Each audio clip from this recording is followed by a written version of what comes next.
दोस्तों जय सिया राम।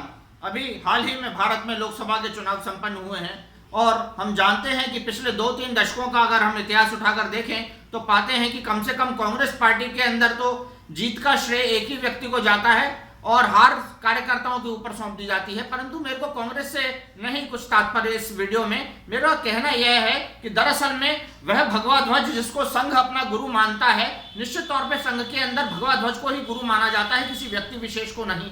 वह संघ क्या इस लोकसभा चुनाव में भारतीय जनता पार्टी की जो बड़ी भारी पराजय हुई है, जहां 400 का उन लोगों ने अपना लक्ष्य रखा था और वहां लगभग 250-240 के आसपास वे पहुंचे हैं, तो उसकी जिम्मेदारी क्या संघ स्वयं लेगा? और अगर मोहन भागवत जी इस बात की जिम्मेदारी नहीं लेने जा रहे हैं तो निश्चित तौर पे इसकी एकमात्र जिम्मेदारी जाती है प्रधानमंत्री नरेंद्र मोदी जी की। जी हाँ, वे इस बात से भाग नहीं सकते कि यह जिम्मेदारी उनकी बनती है, ना कि किसी छोटे राज्यों में या किसी राज्यों में वहां के प्रादेशिक नेताओं की। तो निश्चित तौर पे यह जिम्मेदारी अकेले नरेंद्र मोदी जी या मोहन भागवत जी की बनती है।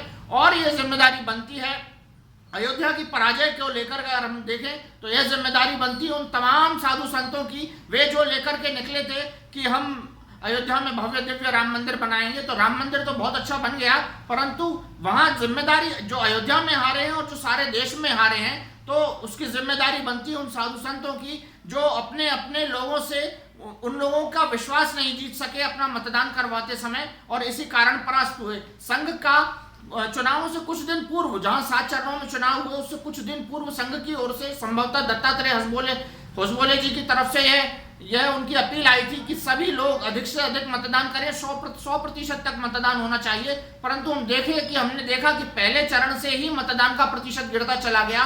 तो यह निश्चित तौर पे यह सच है कि व्यक्ति की नहीं चल रही है, किसी तत्व की चल रही है और तत्व ने अयोध्या से लेकर पूरे भारतवर्ष में भारतीय जनता पार्टी को परास्त किया। एनडीए की बात करना तो फिजूल है, ये तो सिर्फ स्वार्थ की बात है कि सारे स्वार्थ एक गिद्ध की भांति एक जीत को अपना जश्न मनाने का प्रयास कर रहे हैं, स्वार्थ की तरह उसको परिलक्षित कर रहे हैं, उसको बता करके।